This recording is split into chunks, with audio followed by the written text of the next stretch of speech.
नमस्कार मित्रों, जय श्री शक्ति। एक बात ध्यान रखिएगा, अध्यात्म की यात्रा का बहुत प्यारा एक स्रोत है। उस स्रोत को समझिए कि हम कहाँ पे क्या गलती करते हो, किस प्रकार से हमें स्वयं में चीजों का आभास नहीं होता है और हम उसके प्रति कुछ भी करें उसके परिणाम क्यों नहीं हासिल होते हैं। एक उदाहरण लीजिए कि घर के अंदर एक समय था, एक एक अकेला व्यक्ति कमाता था, पूरा परिवार उस कमाई के साथ में अपने जीवन का यापन करता था। ये सुनो, ठीक है। तो उसी प्रकार से क्या होता है कि जब कोई व्यक्ति कमाता है, मेहनत करता है, काम करता है, उससे अर्जित जो धन उसके पास आता है, वो धन टुकड़ों में बांट बांट के परिवार को पोषित करता है। परिवार उसके साथ साथ बहुत अच्छे से चलता है। जिसको जितनी आवश्यकता होती है उस हिसाब से उसको वो चीजें प्रोवाइड की जाती है।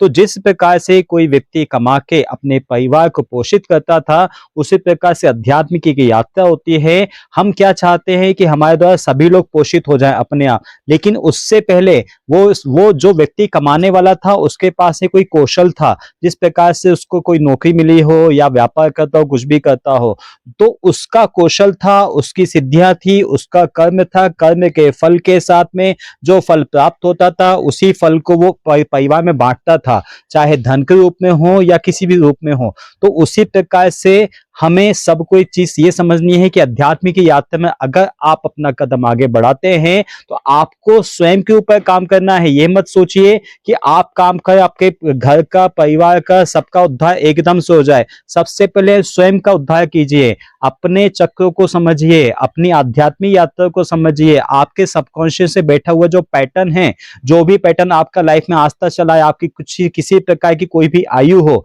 उस आयु के अंतर्गत जो आपका सबकॉन्शियस के अंदर की कहानियां हैं, उसको खत्म करने के लिए, कोई नकारात्मक पैटर्न है उसको समाप्त करने के लिए, हर चीज को खत्म करके आगे पॉजिटिव बढ़ाने के लिए अफर्मेशंस हमारे लगे, हमारी आध्यात्मिक यात्रा सकारात्मक परिणाम दें। हम जो ध्यान करते हैं उस ध्यान में हमारा मन लगे।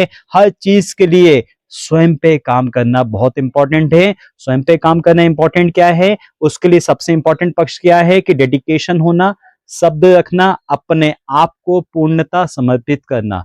अगर आप समर्पित करते हैं तो ही आप अध्यात्म की जगत में आगे बढ़ पाएंगे, चीजों को आप महसूस कर पाएंगे, चीजों के साथ में अपने जीवन में जो पैटर्न्स है उसको बदलना। याद रखिएगा, ह्यूमन साइकोलॉजी के अंदर जो ब्रेन पैटर्न है, ब्रेन पैटर्न्स के बहुत अलग अलग प्रकार होते हैं। जो नेगेटिव हैं, पॉजिटिव है, हाईली नेगेटिव है और इसके मध्य में चल रहे हैं।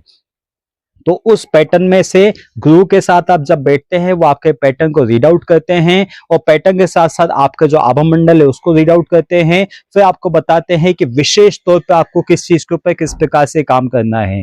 और इसी के साथ साथ जो शिव शक्ति रेकी है, शिव शक्ति के रेकी के अंतर्गत जो रिचुअल्स आपको दिए जाते हैं, जो चीजें आपको समझाई जाती है, जो भी प्रैक्टिस आपको दी जाती है, इन सब प्रैक्टिस के अंतर्गत अपने आप इतना पावरफुल है। सिंबल्स की अगर बात करते हैं, कोड्स की अगर बात करते हैं, नोट्स की अगर बात करते हैं, तो सारी की सारी चीजें बहुत बहुत ज्यादा पावरफुल है। आप शब्द रख के समर्पित होके उसको अपनाइए, उस पर काम करते रहिए, रिजल्ट आपके पास आएगा ही आएगा। सबसे पहले स्वयं को साफ कीजिए, फिर दूसरों के बारे में सोचिएगा, चाहे वो कोई भी व्यक्ति हो। उम्मीद करता हूं आपको जो समझाया है वो समझ में आया होगा। जय Shri Shakti, God bless you.